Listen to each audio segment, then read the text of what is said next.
Muitos acreditam que a pobreza é apenas falta de dinheiro, mas, na verdade, é o resultado de hábitos mentais que sabotam o seu sucesso por dentro. Não é o seu entorno, nem a sua origem, nem sequer o seu nível de estudos que determina o seu futuro. É a sua forma de pensar, de agir e de decidir a cada dia.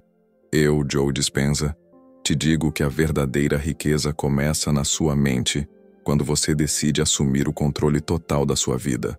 Cada hábito que você mantém, seja útil ou destrutivo, molda o seu destino financeiro. Se hoje você está lutando, não é porque está condenado ao fracasso, mas porque ainda não rompeu com os padrões que te mantêm limitado. Mas ainda há tempo. A disciplina, o aprendizado constante e a ação focada podem quebrar qualquer ciclo de escassez, porque o sucesso não é um acidente, é uma consequência inevitável dos hábitos corretos repetidos com persistência.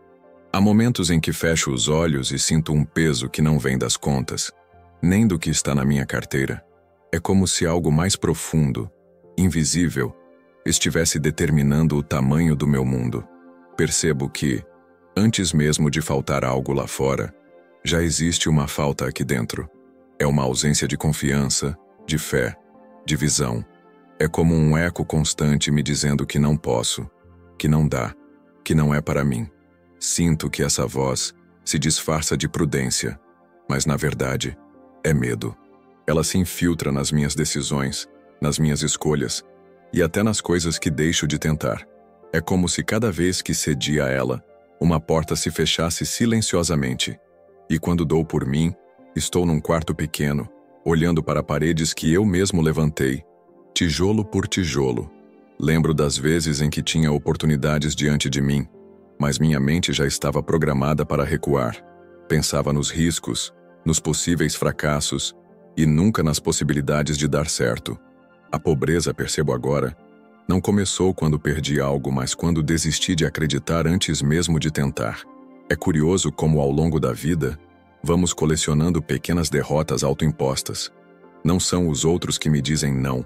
Sou eu que digo a mim mesmo. E cada vez que faço isso, alimento essa escassez invisível. Ela se torna uma lente através da qual vejo tudo. As pessoas, as chances, o futuro. Respiro fundo e percebo que, quando minha mente se fecha, meu mundo também se fecha. É como se a energia que move a vida não encontrasse um canal por onde fluir. Fico parado, esperando que algo mude lá fora, quando na verdade tudo começa aqui dentro. E essa é a parte mais difícil de admitir. Por muito tempo, culpei as circunstâncias. Culpava o mercado, a economia, até as pessoas ao meu redor. Mas no fundo, era mais fácil apontar o dedo do que olhar para dentro e perceber que eu era o guardião da minha própria prisão. Hoje, enquanto observo meus pensamentos, percebo que cada um deles é como uma semente. E se planto sementes de escassez, não posso esperar colher abundância. Isso muda a forma como enxergo tudo. Muda até o silêncio das minhas manhãs, porque começo a perceber a qualidade daquilo que penso logo ao acordar. Não é uma mudança que acontece num estalar de dedos. É como limpar um vidro embaçado.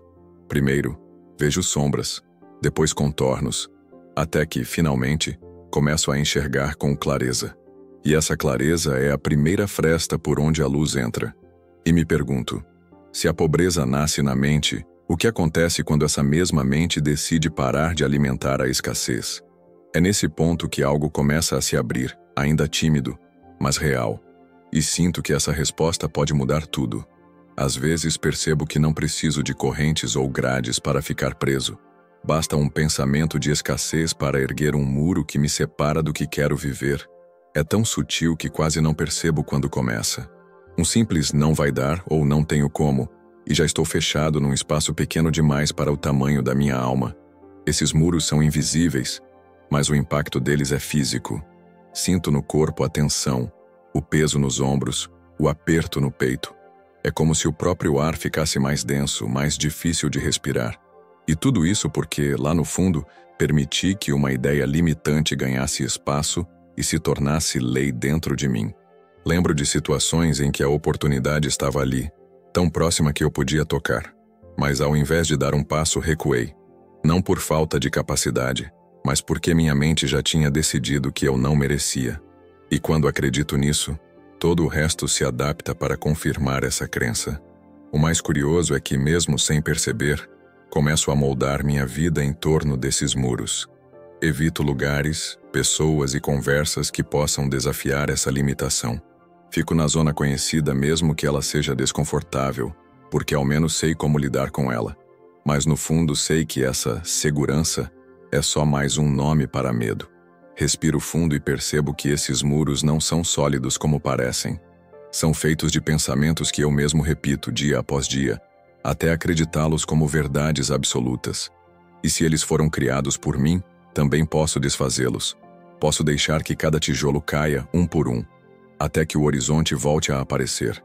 Essa consciência não é leve. Ela dói, porque mostra que a minha vida não está limitada pelo mundo, mas pela lente com que o vejo. É um choque perceber que o poder que dei aos meus medos poderia ter sido dado aos meus sonhos. E isso muda tudo. Quando começo a questionar esses pensamentos, algo interessante acontece. Os muros perdem força. Vejo pequenas rachaduras por onde a luz entra. E com essa luz, vem a coragem. Coragem de tentar, de sair, de ver o que existe além. E mesmo que eu ainda sinta medo, é diferente, porque agora sei que ele não é a parede. É só uma sombra. Talvez o mais libertador seja entender que cada passo dado para além de um pensamento limitante é como abrir uma janela. Uma janela que me lembra que sempre houve um céu lá fora, esperando que eu olhasse para ele. É estranho perceber como a rotina pode ser uma prisão disfarçada de segurança. Acordo, faço as mesmas coisas, penso os mesmos pensamentos, sinto as mesmas emoções. É como se minha vida estivesse no piloto automático, repetindo um roteiro que nem fui eu quem escreveu. E o pior, por tanto tempo achei que isso era normal. O problema do automático é que ele não questiona. Ele repete hábitos, repete respostas, repete até as mesmas histórias que conto sobre mim. É confortável porque não exige esforço, mas também é sufocante, porque não deixa espaço para o novo. E o novo é a única coisa que pode mudar meu destino. Lembro de dias em que, sem perceber, vivi de forma tão mecânica que não lembro de ter realmente sentido nada. É como se estivesse presente fisicamente, mas ausente por dentro. Olho para trás e vejo que foram justamente nesses períodos que mais me afastei dos meus sonhos. Porque, quando não escolho, o mundo escolhe por mim. No automático é fácil acreditar que não tenho controle, que a vida é assim mesmo, que as coisas acontecem e eu apenas reajo. Mas por trás dessa crença, existe uma verdade que dói admitir. Fui eu quem entregou o volante. E enquanto não assumir isso, vou continuar seguindo por estradas que não quero percorrer. Respiro fundo e percebo que viver conscientemente não é sobre fazer grandes mudanças de uma vez. É sobre acordar de verdade a cada dia. É sobre escolher como pensar, como sentir e até como reagir quando algo não sai como espero. É um ato de presença, e a presença é a chave que abre a porta do futuro. No fundo, sei que a vida não está esperando por grandes milagres. Ela está esperando por pequenas decisões conscientes, repetidas todos os dias, até que se tornem o novo padrão. Decisões que me tiram do piloto automático e me colocam de volta no controle do meu destino. E quando começo a viver assim, percebo algo poderoso. Cada momento é uma oportunidade de reescrever a história. Não importa quantas páginas já foram escritas sem minha atenção, porque posso pegar a caneta agora e mudar o enredo. O automático perde força quando escolho estar desperto. Talvez o maior ato de coragem seja esse: levantar os olhos do chão, perceber onde estou e dizer a mim mesmo que não vou continuar repetindo caminhos que não me levam a lugar nenhum. Porque quando faço isso, a vida começa a me responder de formas que eu jamais imaginaria. Percebo que cada vez que reclamo, é como se estivesse colocando água e luz sobre algo que não quero que cresça. É estranho porque a intenção é desabafar, aliviar, mas no fundo estou reforçando exatamente aquilo que quero afastar da minha vida. É como se minha atenção fosse um fertilizante poderoso e eu a estivesse oferecendo aquilo que mais me causa dor. Lembro de dias em que passei horas repetindo a mesma queixa, como se recontar o problema fosse a única forma de lidar com ele. E sem perceber, cada repetição deixava a situação mais viva dentro de mim. Era como se as palavras se transformassem em raízes invisíveis, se espalhando pelo meu interior e ocupando todo o espaço que poderia ser usado para algo melhor. O mais curioso é que quando reclamo, meu corpo também muda. Minha postura encolhe, minha respiração fica curta, minha energia cai. É como se cada célula estivesse obedecendo ao comando das minhas palavras, criando dentro de mim o mesmo peso que sinto do lado de fora. A reclamação não é só um hábito mental, é um estado físico. E ainda assim, muitas vezes, me pego começando frases com "o problema é". É automático, quase imperceptível, mas extremamente poderoso. Porque a mente não distingue o que é real do que é repetido. Para ela, se digo 1000 vezes que algo é ruim, isso se torna minha realidade. E assim, a semente indesejada cresce. Quando penso nisso, percebo que a atenção é como uma moeda que gasto a cada segundo. E se invisto essa moeda naquilo que me falta, fico pobre de possibilidades. Mas se começo a investir naquilo que quero cultivar, algo diferente começa a brotar. É simples, mas não é fácil, porque requer vigilância sobre a própria mente. Respiro fundo e lembro que posso escolher para onde direcionar minha energia. Não é negar o que acontece, mas decidir não alimentar o que não quero. É como arrancar uma erva daninha antes que ela se espalhe pelo jardim. E quanto mais faço isso, mais espaço libero para o que realmente desejo ver crescer. Talvez seja por isso que hoje penso 1000 vezes antes de repetir uma queixa. Porque sei que cada palavra é como uma gota d'água, e a pergunta é: o que estou regando? Essa simples consciência muda o rumo de um dia inteiro.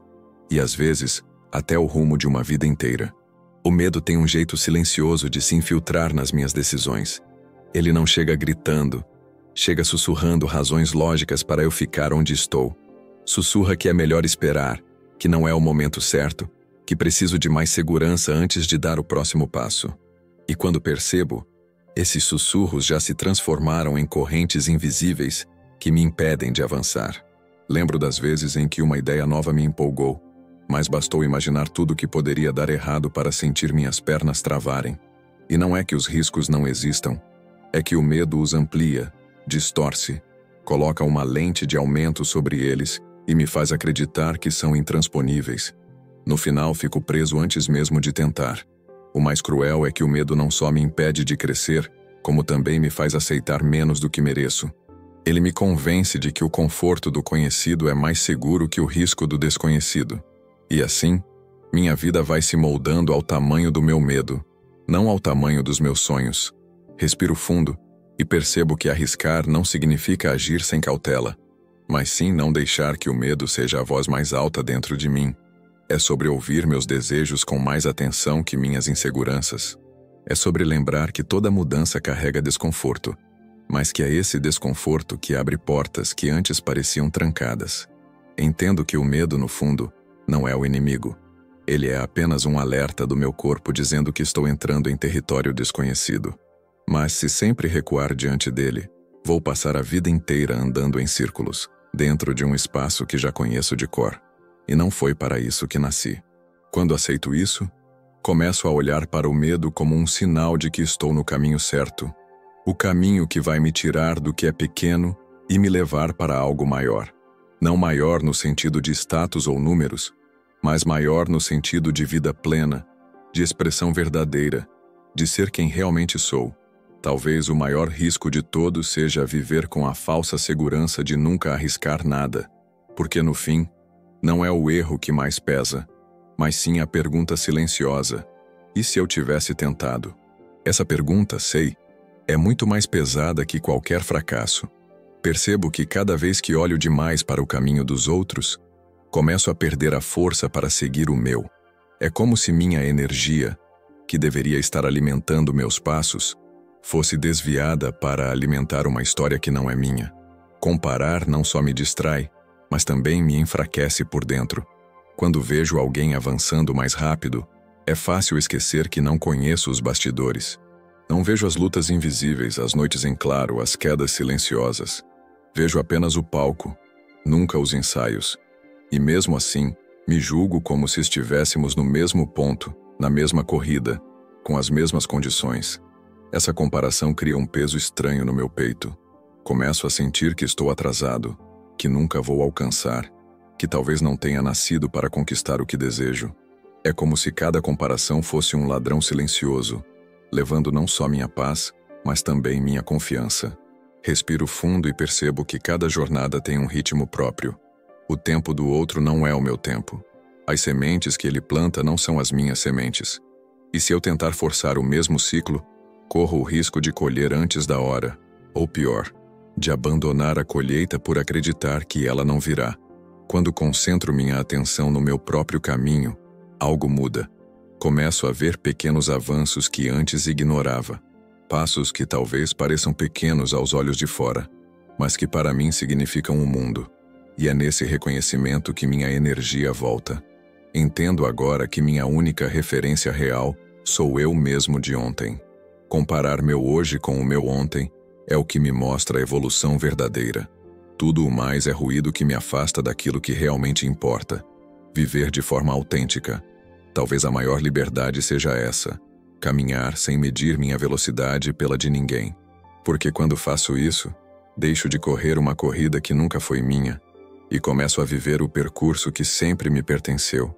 Há dias em que digo a mim mesmo: depois eu faço, depois eu tento, ainda não é a hora.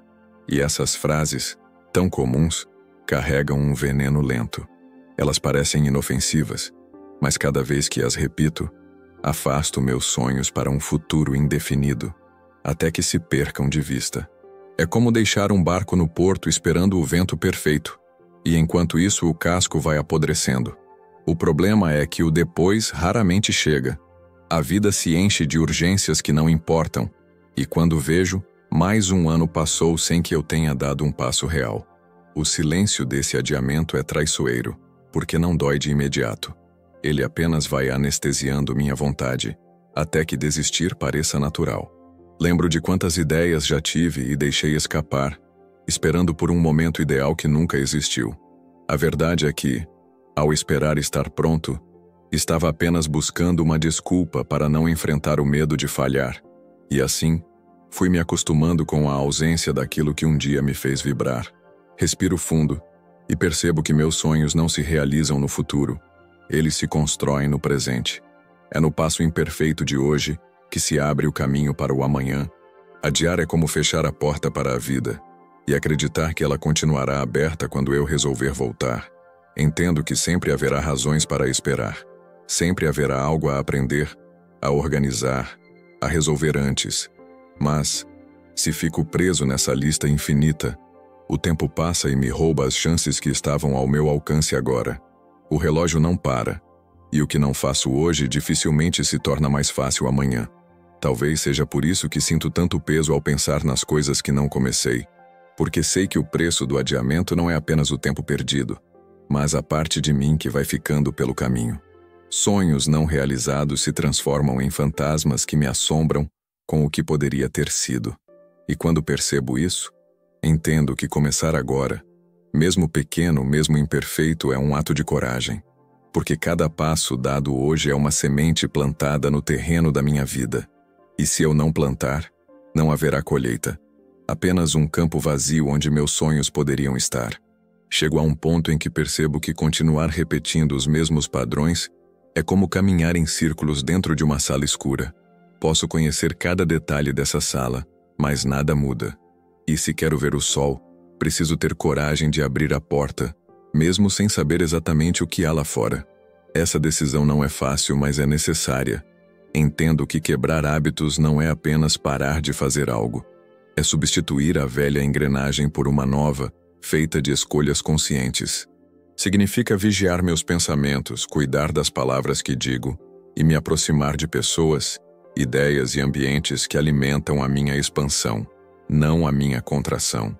Respiro fundo e sinto que a abundância não é algo que preciso conquistar lá fora, mas algo que preciso permitir aqui dentro. Ela já está presente como um rio que sempre correu, mas que foi bloqueado por pedras que eu mesmo coloquei. E cada vez que escolho um novo pensamento, retiro uma dessas pedras. Percebo que não se trata de lutar contra a escassez, mas de fortalecer o fluxo da abundância. Porque, quando foco no que está errado, gasto energia demais tentando controlar o que não posso. Mas quando cultivo o que é bom, o que me eleva, começo a atrair mais do mesmo, quase sem esforço. Essa escolha é diária, e às vezes precisa ser feita várias vezes no mesmo dia. Não é um momento único de iluminação, mas uma prática contínua, como respirar. Quanto mais faço, mais natural se torna, até que minha mente comece a operar nesse novo padrão por conta própria. Sinto que cada passo nessa direção é uma declaração silenciosa para o universo. Estou pronto para mais. E essa prontidão não é sobre ter tudo planejado, mas sobre estar aberto para receber e criar junto com a vida. É sobre confiar no processo e em mim mesmo. Talvez a maior mudança esteja justamente na forma como me vejo. Porque quando começo a me reconhecer como alguém que merece abundância, começo a agir como tal. E minhas ações agora estão alinhadas com aquilo que quero viver. É aí que o ciclo se transforma. E ao perceber isso, sei que esses hábitos antigos não têm mais o mesmo poder sobre mim. Eles podem até bater a porta, mas agora tenho a escolha de não deixá-los entrar. E essa escolha, repetida todos os dias, é o que mantém a abundância fluindo livremente na minha vida. Olho para tudo o que falei e percebo que, no fundo, cada hábito que me prende ou me liberta começa dentro de mim. Não são as circunstâncias, nem as pessoas, nem a sorte que determinam o que vivo. É a forma como escolho pensar, sentir e agir todos os dias. Isso significa que tenho mais poder do que imaginei, mas também mais responsabilidade. Pergunto a mim mesmo: quantos sonhos já deixei de viver porque alimentei padrões que me mantinham pequeno? E, se hoje decido mudar, que novas portas podem se abrir?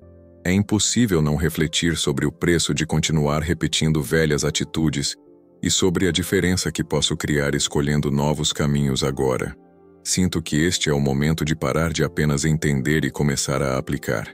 Não é sobre esperar inspiração, mas sobre agir mesmo quando parece difícil.